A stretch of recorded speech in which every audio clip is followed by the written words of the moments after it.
All right, what's up, boys? So we're in this trade right now, this GU trade, and I kind of want to break down GU in particular because a lot of people have been asking ever since I've been coming up with like those vlog style videos, like the style I've been trading. Euro US dollar is a little hard to gauge right now.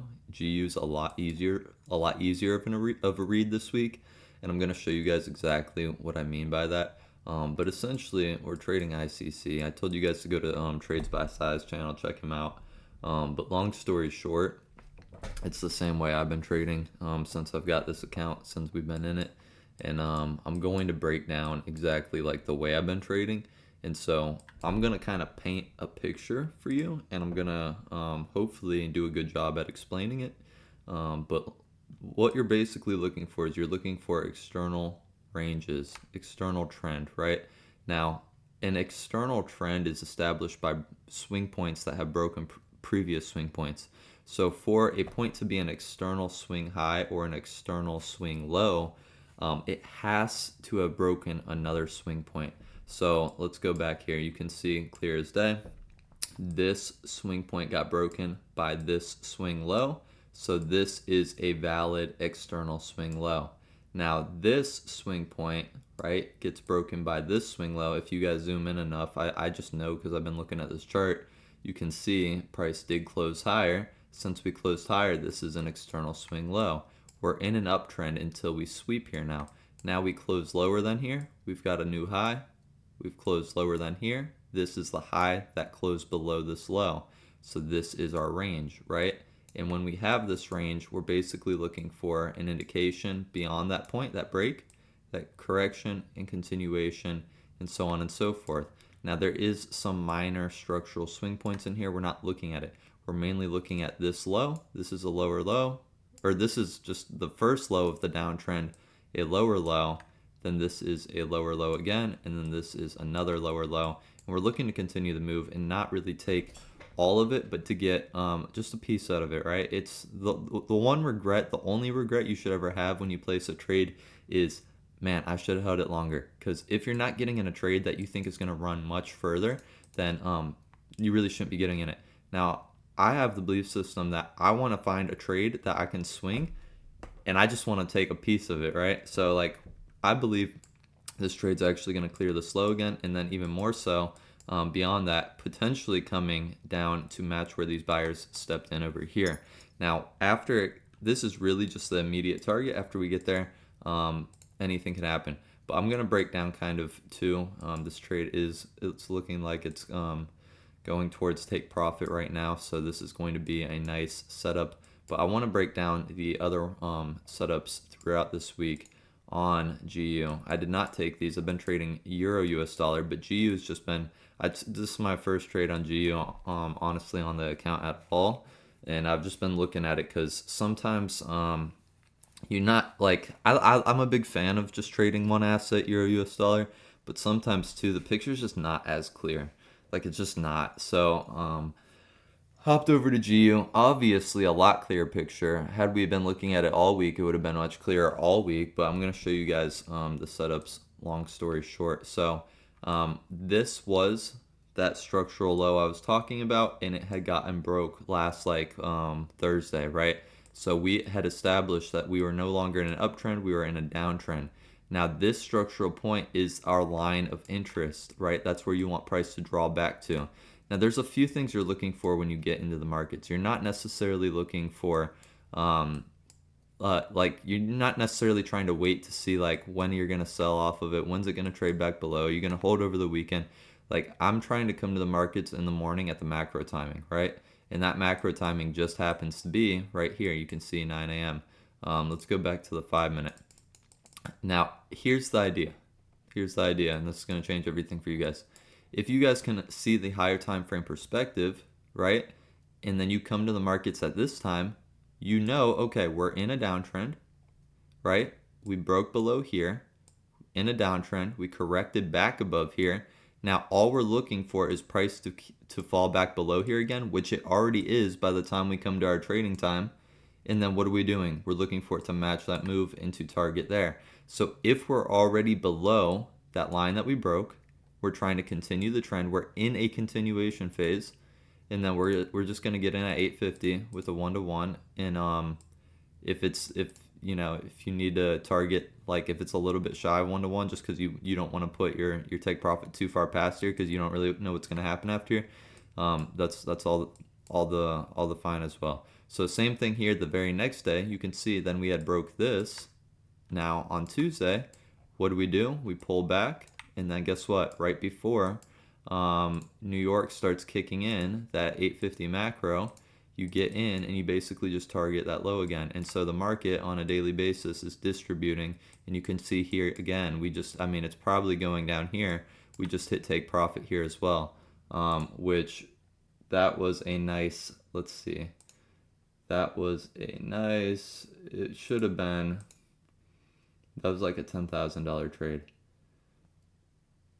I don't know. My closed trades aren't loading. MetaTrader's a mess. It's not. It's no MetaTrader or TradingView, that's for sure.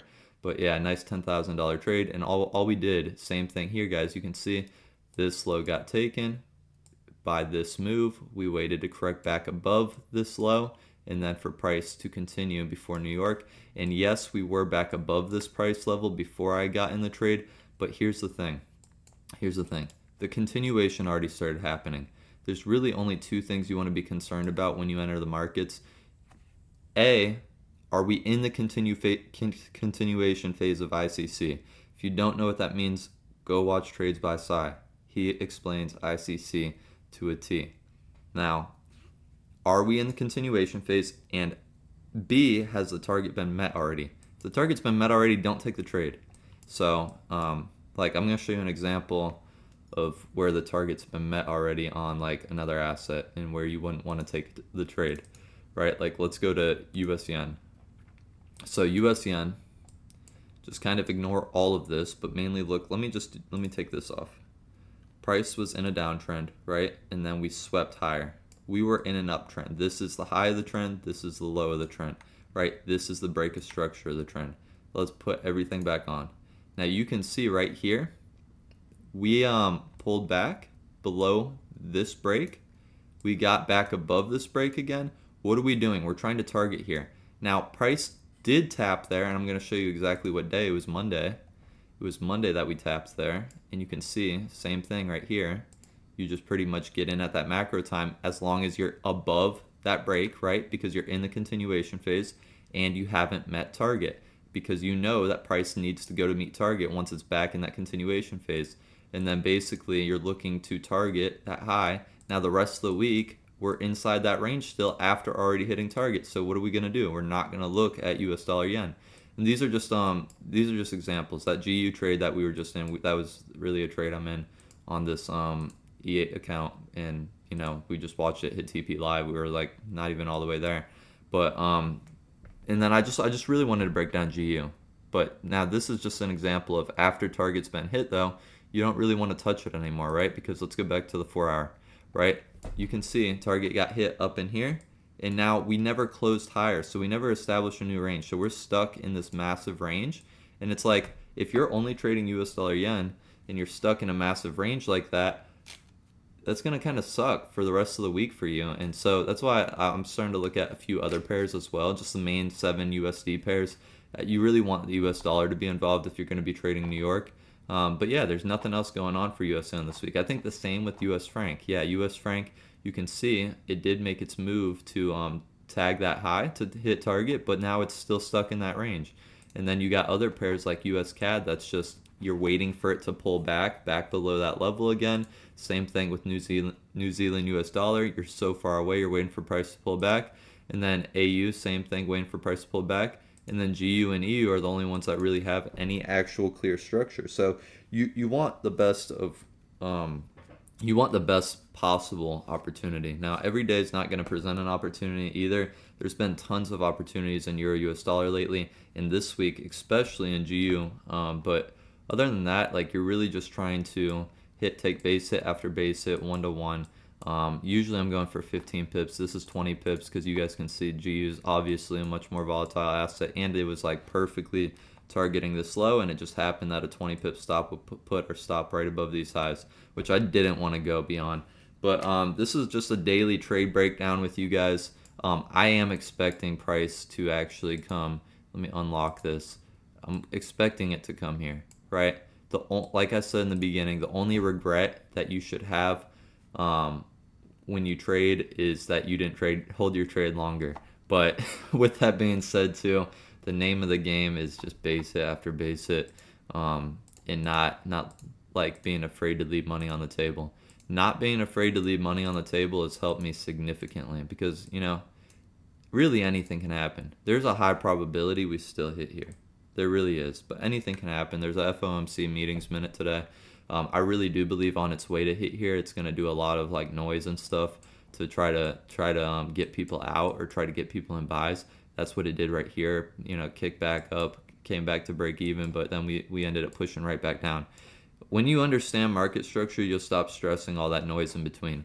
Really, because you're starting to understand that all that noise is that it's just trying to pump fake you out of your trade, trying to get you to just jump at something and mess your money up. That's really all it is.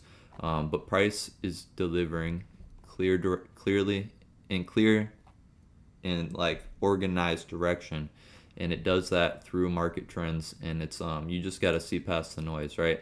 If you could learn to see, I've always said this in the past, if you could learn to see this instead of candles, and you can so if you could learn to see this instead of candles, and if you can know the difference between external and internal liquidity, or external and internal swing points, it's game over. But that's what you're gonna have to do, some chart work, and you're gonna have to learn how to identify that, and you're gonna have to study. But those are really the only like main things you need to know, and then study Psi. Like it's really gonna change, I think, everything for you guys. But had to do a quick breakdown, a quick analysis. Hope you guys are having a good day. Hope you're having a good trading week, and I'll see you guys on the next one. Love y'all.